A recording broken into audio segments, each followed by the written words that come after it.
नमस्कार दोस्तों, और आज बात करेंगे चाइना बांग्लादेश के बारे में।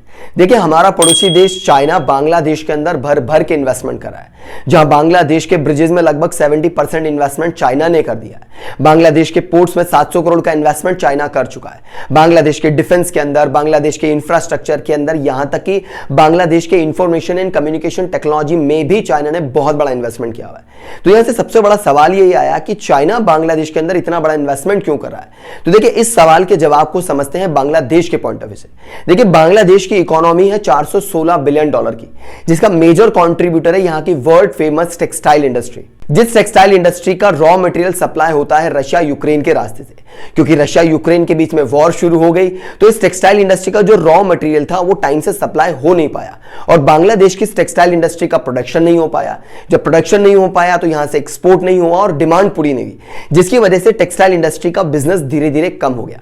क्योंकि यहां की टेक्सटाइल इंडस्ट्री मेजर कॉन्ट्रीब्यूटर थी इकोनॉमी का, इसलिए इनकी इकोनॉमी भी स्लो डाउन फेज में चली गई। इस स्लो डाउन फेज से इकोनॉमी को निकालने के लिए बांग्लादेश की गवर्नमेंट ने वर्ल्ड बैंक से $2 अरब का लोन ले लिया।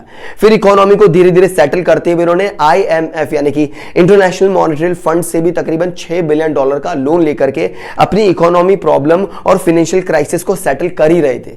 इसी मौके का चौका देखते हुए हमारे पड़ोसी देश चाइना ने बांग्लादेश के फाइनेंशियल सपोर्ट करने की बात कह दी, क्योंकि बांग्लादेश को अपनी इकोनॉमी की प्रॉब्लम को भी ठीक करना था, अपनी फाइनेंशियल क्राइसिस को भी दूर करना था। इसलिए उन्होंने चाइना के इस फाइनेंशियल सपोर्ट के ऑफर को एक्सेप्ट कर लिया।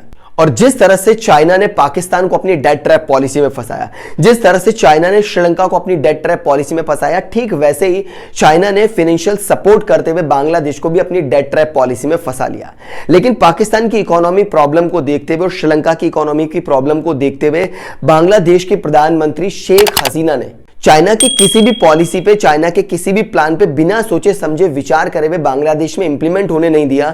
उन्होंने सोच समझकर ही चाइना की किसी भी पॉलिसी और चाइना के किसी भी प्लान को बांग्लादेश में अप्लाई किया है। पर चाहे बात जो भी हो, जितना भी सोच समझ करके बांग्लादेश ने चाइना को अपने कंट्री के अंदर एंट्री करने की परमिशन दी हो, आज चाइना बांग्लादेश का सबसे बड़ा इन्वेस्टर बना हुआ है और बांग्लादेश को पूरी तरह से अपने डेट ट्रैप पॉलिसी के अंदर फंसा चुका है। और इस बात का सबसे बड़ा नुकसान हमारे देश भारत को भी होने वाला है, क्योंकि हमारा पड़ोसी देश Pakistan already debt trap policy का शिकार हो चुका है, Sri Lanka already debt trap policy का शिकार हो चुका है और बांग्लादेश भी डेट ट्रैप पॉलिसी का शिकार हो चुका है।